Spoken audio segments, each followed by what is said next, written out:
یا ایھا الذین آمنوا، اے ایمان والو، لا تقتلوا الصید وانتم حرم، جب تم احرام کی حالت میں ہو تو شکار نہ کرو.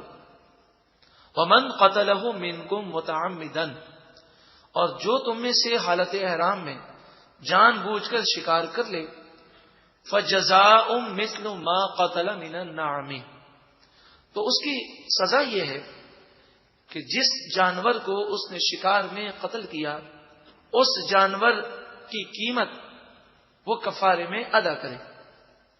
میں ایک مثال سے آپ کو سمجھاتا ہوں. کوئی شخص عمرے کے لیے گیا، اب جگہ جگہ کبوتر اسے نظر آتے ہیں.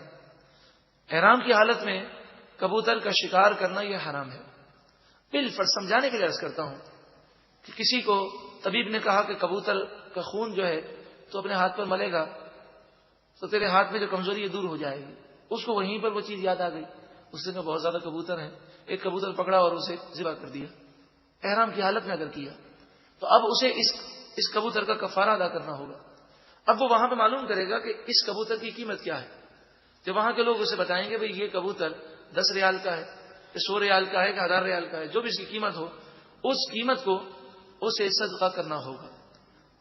یہ ایک مثال سمجھائی. اس زمانے میں ہرن ہوتے تھے، چاروں طرف جنگلات ہوتے تھے، لوگ احرام کی حالت میں ہوتے تو انہیں منع کیا گیا کہ احرام کی حالت میں تم جب محرم بن گئے تو تم سے تمام شکاری جانوروں کو امن ہونا چاہیے. تم نہ ہرن کا شکار کر سکتے ہو، نہ نیل گائے کا شکار کر سکتے ہو، نہ خرگوش کا شکار کر سکتے ہو. ہاں، جو شکاری جانور نہیں ہیں یعنی جن کا شکار نہیں کیا جاتا، گائے ہے، بیل ہے، اسی طرح مرغی ہے، اسی طرح بطخ ہے، اسی طرح بکری ہے، دمبا ہے، تو ان جانوروں کو احرام کی حالت میں پکڑنا اور انہیں ذبح کرنا یہ جائز ہے.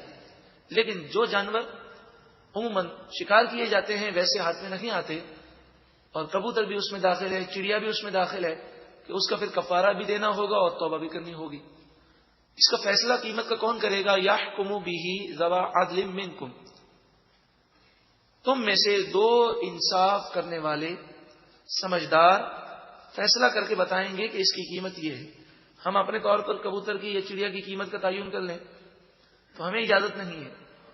جو اس کی قیمت کے بارے میں معلومات رکھتے ہیں اور نیک شخص ہیں وہ بتائیں گے کہ اس کی احتیاطاً یہ قیمت بنتی ہے، آپ اتنا کفارہ ادا کریں. اب سوال یہ ہے کہ اس رقم کو وہ کس طرح خرچ کرے. تو فرمایا ہدیم بالغ الکعبۃ، ایک صورت تو یہ ہے کہ وہ حرم شریف میں اس رقم کی قربانی کر دے. اگر اس سے بکری یا دمبا یا بھیڑ آ جاتا ہو تو اس رقم سے حرم شریف میں ہی دم ادا کر دے اور اسے ذبح کر دے. او کفارۃ طعام مساکین، اور اگر یہ کیفیت ہو کہ اس کی رقم ایک بکری سے کم بن رہی ہے تو پھر وہ یہ کرے کہ غریبوں میں اس رقم کو اس طرح تقسیم کرے کہ ہر ایک کے ہاتھ میں اتنی رقم آئے جو صدقہ فطر کی رقم ہوتی ہے. مکہ مدینے میں صدقہ فطر کی رقم تقریباً 3.5 ریال 4 ریال ہوتی ہے، اور پاکستان میں صدقہ فطر کی رقم تقریباً 40 روپے 45 روپے بنتی ہے. تو جو بھی رقم ہو اگر وہ وہاں پر ادا کرے گا تو وہاں کے حساب سے دے گا، یہاں پر ادا کرے گا تو یہاں کے حساب سے دے گا. مطلب یہ کہ مثال کے طور پر 400 روپے بنے تو 40 روپے 10 مسکینوں میں تقسیم کر دے. 800 روپے بنے تو 40 روپے وہ 20 مسکینوں میں تقسیم کر دے. تو یہ جو تقسیم ہوگی اس رقم کی تقسیم اس طرح ہوگی کہ کم از کم ایک غریب کو صدقہ فطر کی رقم سے کم نہ ملے. زیادہ مل جائے تو کوئی حرج نہیں. مسئلہ پھر ذہن میں رہے. احرام کی حالت میں اس نے شکار کر لیا تو اس شکار کی قیمت کا تعین وہاں کے 2 نیک لوگ کریں گے، اور پھر وہ قیمت اگر بکری کی قیمت تک پہنچتی ہے تو افضل یہ ہے کہ وہ وہاں پر دم دے دے حرم شریف میں بکری کا، اور اگر وہ دم دینا نہیں چاہتا یا قیمت اس سے کم ہے تو وہ اس رقم کو غریبوں میں تقسیم کر دے. وہاں بھی کر سکتا ہے، یہاں آ کر بھی کر سکتا ہے. جب غریبوں میں تقسیم کرے گا تو کم از کم ہر غریب کو صدقہ فطر کی رقم ملنی چاہیے. اس سے زیادہ مل جائے تو کوئی حرج نہیں، اس سے کم نہ ہو، اور کسی کی یہ بھی طاقت نہیں. پھر وہ کیا کرے؟ او عدل ذالک صیاما، وہ اس کے بدلے میں روزے رکھے. اب روزے کتنے رکھنے ہوں گے تو یہ دیکھا جائے گا. مثلا 400 روپے خرگوش کی قیمت بنی تو 400 روپے میں 10 مسکینوں کو 40 روپے دے سکتے ہیں، تو اس سے 10 روزے رکھنے ہوں گے. اور اگر اس کی قیمت 800 روپے بنی تو اسے 20 روزے رکھنے ہوں گے. اگر اس کی قیمت 1200 روپے بنی تو اسے 30 روزے رکھنے ہوں گے.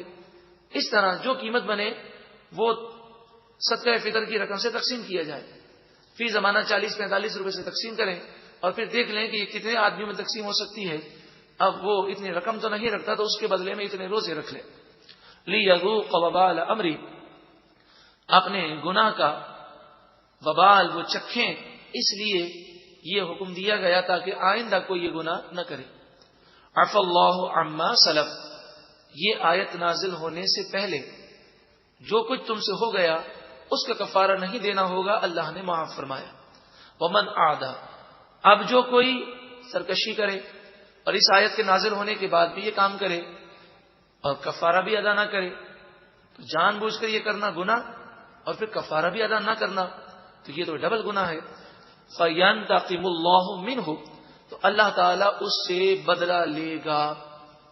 وَاللَّهُ عَزِيزٌ ذُو انتقام، اور اللہ غالب بدلہ لینے والا ہے، انتقام لینے والا ہے. مفسرین بیان کرتے ہیں کہ جو حج پر جائے عمرے پر جائے، حج کرنا سعادت ہے، عمرہ کرنا سعادت ہے. خصوصاً جو نفلی حج کے لیے جاتے ہیں وہ ذرا بھی پرواہ نہیں کرتے. جرم کرتے ہیں احرام کی حالت میں اور پھر انہیں سمجھایا جائے کہ آپ پر تو دم آ گیا تو کہتے ہیں اللہ غفور رحیم بخشنے والا ہے. وہ مسئلہ سننے کو تیار نہیں ہوتے، حالانکہ اللہ تبارک و تعالی تو بخشنے والا ہے ہی، مگر جو جرم کیے ہیں اس کا کفارہ دینا لازم ہے.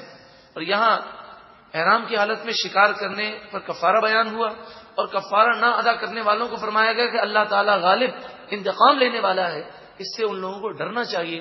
اگر آپ نے حج کیا، عمرہ کیا اور کوئی جرم ہو گیا ہو، آپ کو جرم بھی یاد ہو اور کفارہ ادا نہ کیا ہو تو ابھی کفارہ ادا کرنے کی کوئی صورت کریں. یہ یاد رکھیں کہ اگر کفارہ دم کی صورت میں ہے تو قربانی یہاں پر نہیں ہو سکتی، وہ دم آپ کو حرم شریف میں ہی ادا کرنا ہوگا. یا تو خود جا کے ادا کریں یا پھر وہاں کوئی آپ کا رشتہ دار جانے والا ہو تو اس کے ہاتھ رقم بھجوا دیں، یا اگر رشتہ دار وہیں رہتا ہے تو اسے فون پر کہہ دیں کہ بھئی اتنے دم آپ ہماری طرف سے ادا کر دیں.